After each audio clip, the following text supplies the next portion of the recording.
नमस्कार. तर लग्नानंतर होईलच प्रेम या मालिकेच्या आजच्या भागात आपण पाहणार आहोत. रम्या आत्याला बोलते की तुला जेव्हा हा पुरावा मिळाला तेव्हा लगेच धावत सुटली सांगायला. तेव्हा आत्या बोलते हो.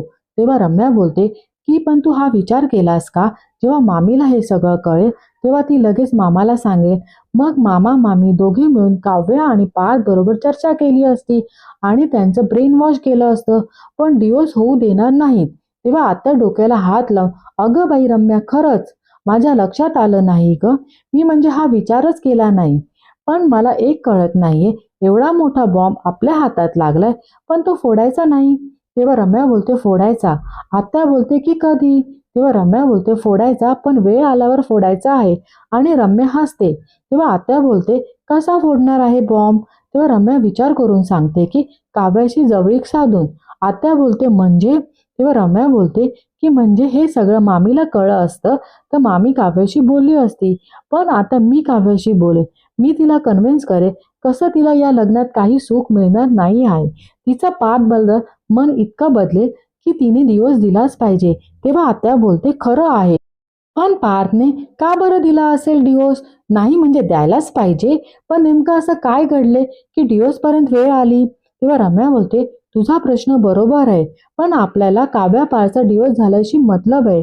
एकदा का त्यांचा डिवोर्स झाला की मी माझ्या पार्थला माझ्या बाजूने वळवेल आणि यावेळेस कसं जमवायचं ना ते बरोबर माहिती आहे मला. आणि तेव्हा तिथे पार्थचा फोन येतो आणि रम्याला विचारतो कुठे आहेस. तेव्हा रम्या बोलते मी घरी आली आहे. आईचा छोटा ऍक्सिडेंट झाला आहे, म्हणजे आई पायी घसरून पडली आणि तिचा पाय मुरगळ आहे, त्यामुळे मी आली आहे. पार्थ बोलतो की ठीक आहे, काळजी घे, तसं काही लागलं तर सांग आणि फोन ठेवून देतो. तेव्हा रम्या आत्याला बोलते की पार्थ किती सहज गोळ्यात घेता येतं त्याला. तेव्हा आत्या बोलते की अजून पूर्ण गोळ्यात आला नाही आहे, त्यामुळे एवढी खुश होऊ नको, समजलं ना. पण बरं हे बघ, हे पेपर काव्याच्या रूम मध्ये ठेवू नये, उगाच कोणाला संशय यायला नको. तेव्हा रम्या बोलते पेपर ठेवेलच मी, पण तू बघच आई, काव्याला तिच्या नकळत तिच्या डिवोर्स पर्यंत कशी नेते ते. रम्या त्या पेपरशी बघत काव्या तुझी जागा मी घेणार. आत्या बोलते घेशील, हा लवकर घेशील, पण त्याआधी हे पेपर जागेवर ठेवशील. रम्या जरा विचारातच असते आणि बोलते पेपर ठेवते, पण ती लगेच आपला मोबाईल घेऊन डिवोर्स पेपरचे फोटो काढते. तेव्हा आत्या बोलते अगं रम्या, पेपर ठेवून दे, फोटो कसले काढतेस तू. यावर रम्या बोलते पेपर ठेवणारच आहे ग मी, पण याचे फोटो काढून ठेवले तर ही तलवार आपल्या कधी कधी वापरता येईल हे सांगता येत नाही. तेव्हा आत्या बोलते अरे वा, फारच हुशार झाली तू. तेव्हा रम्या बोलते तुझ्यामुळेच. आणि दोघी हसायला लागतात. यानंतर आपण पाहतो जीवा खूप खुश असतो आणि गाणं गुणगुणत असतो. परफ्यूम मारत असताना मानिनी तिथे येते. तेव्हा जीवा बोलतो आई. तेव्हा मानिनी म्हणते मी आताच आली, जरा तू गाणं गुणगुणत होता, स्वप्न रंगवत होता, बघावं. तेव्हा जीवा बोलतो स्वप्न वगैरे रंगवत नव्हतं. तेव्हा मानिनी म्हणते काय हरकत आहे, रंगव की स्वप्न. बरं एवढं परफ्यूम वगैरे मारून कुठे चाललाय जीवा देशमुख.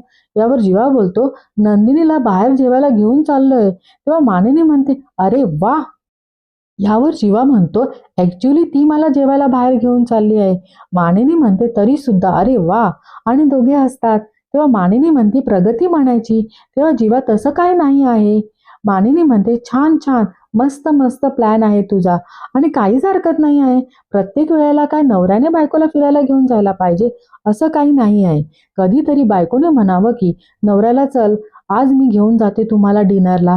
मला माहिती आहे नवऱ्याला सुद्धा वाटतं आपले लाड व्हावे, कधीतरी कोणीतरी आपल्याला फुलं द्यावी, कधीतरी आपल्याला शेजारी बसून खिडकीत बाहेर बघावं आणि बायकोने ड्राईव्ह करावं, हो की नाही. यावर जीवा बोलतो नवऱ्यालाच कशाला, सगळ्या पुरुषांना कोणीतरी आपल्याला पॅम्पर करावं असं वाटतं. मग ते लाड आईने करू दे, बहिणीने करू दे किंवा मैत्रिणीने करू दे. माणीने म्हणते अच्छा, खरं तर मैत्रीण घेऊन चालली आहे का तुला बाहेर, कुठे आहे नंदिनी. यावर जीवा बोलतो आत रेडी होत आहे. यावर मानिनी बोलते तू पण लवकर रेडी हो, मुलींना वाट बघायला लावलं ना तर नंतर मग आपल्यालाच उलटतं. लक्षात ठेव, माझ्या नंदिनीला वाट बघायला लावलीस तर याद राख. यावर जीवा बोलतो तुझी नंदिनी. तेव्हा मानिनी बोलते बरं तुझी नंदिनी ओके. मानिनी म्हणते तू आणि नंदिनी छान उत्साहाने जेवायला जातात हे बघून बरं वाटलं. उगाच वसुताईंना वाटते तुमच्या संसारात काहीतरी वादळ वगैरे येणार आणि दोघे जरा टेन्शन मध्ये येतात. यावर जीवा बोलतो काय. तेव्हा मानिनी म्हणते तू लक्ष देऊ नकोस, आत्याचं माहितीये ना तुला. तुम्ही जा आणि एन्जॉय करा.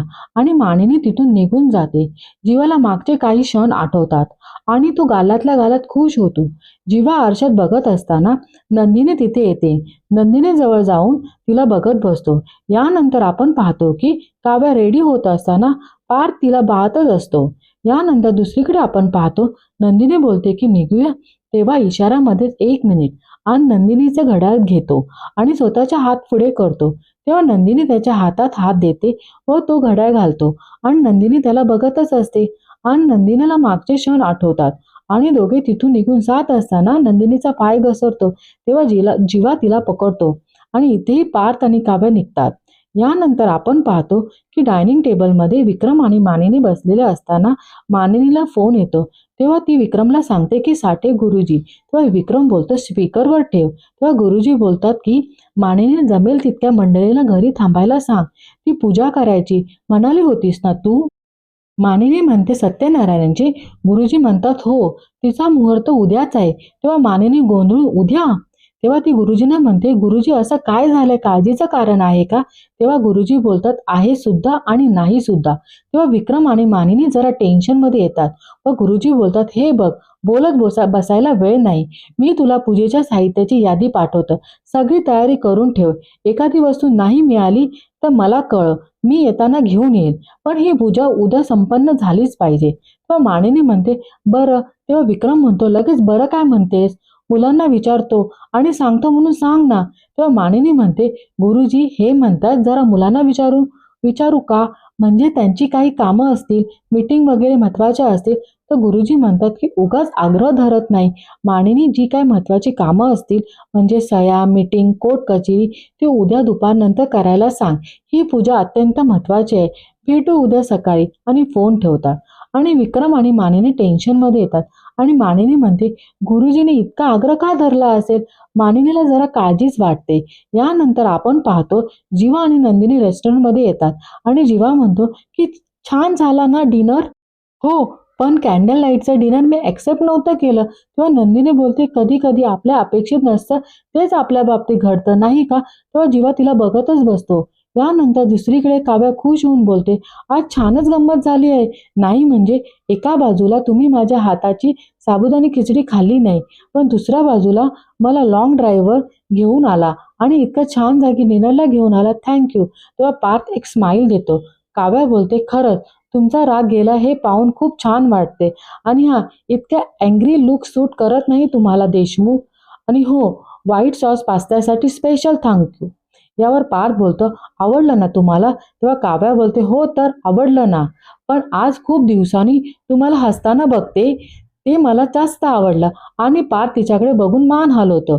काव्या बोलते की मस्त रेस्टॉरंट आहे, म्हणजे आपल्याला शांतपणे बसून खूप गप्पा मारता आल्या, ते पण खूप दिवसातून.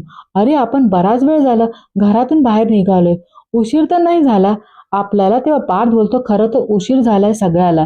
तेव्हा काव्या चकित होऊन बघते. यानंतर दुसरीकडे जीवा नंदिनीला बोलतो आज खूप दिवसांनी तुला पूर्वीसारखं हसताना बघितलं. एक सांगू, जगात काही माणसाचं हसू असं असतं जे बघितलं की छान वाटतं. तुला माझ्यासारख्या खळ्या पडत नाही आणि मला पडतात, पण मला तुझ्यासारखं निखळ हसता येत नाही. तुझं हसू कसं माहितीये तुला, तुझं हसू म्हणजे 4 महिन्याच्या होण्यानंतरचा पहिला पाऊस. तुझं हसू म्हणजे दिवाळीची खरेदीतली हाऊस. तुझं हसू म्हणजे अप्रतिम जेवणानंतरचा गोड डेझर्ट. तेव्हा तितक्यात वेटर येतो आणि बोलतो डेझर्ट. तेव्हा जीवा बोलतो काय टायमिंग आहे, तू कुठे होतास. हे डेझर्ट आपने को मागता है. तू ज्या मॅडमसाठी आज मी वेटर आहे. आणि जीवा सगळ्या डेझर्टची नावं घेतो. यातलं मॅडम तुम्हाला काय पाहिजे, बोला बोला मॅडम काय पाहिजे. तेव्हा नंदिनी बोलते डिओस. आणि हे ऐकून जीवाला खूप मोठा धक्का बसतो आणि तो 1 मिनिट स्तब्ध होतं. नंदिनी त्याला बघतच बसते. आणि इथे काव्या बोलते अहो पण कधीतरी थोडासा उशीर झाला तर चालू शकतं ना. असं किती वाजले असणार मोबाईलमध्ये बघून. पार्थ हे बघा 11:11. तेव्हा पार्थ बोलतो 11:11. तेव्हा काव्या बोलते सांगा सांगा युनिव्हर्सला सांगा तुम्हाला काय हवे, मागा युनिव्हर्सकडे काहीतरी मागा. तेव्हा तेव्हा पार्थ बोलतो डिवोर्स. त्यावर काव्याला मोठा धक्का बसतो आणि आजचा भाग इथेच संपतो. धन्यवाद.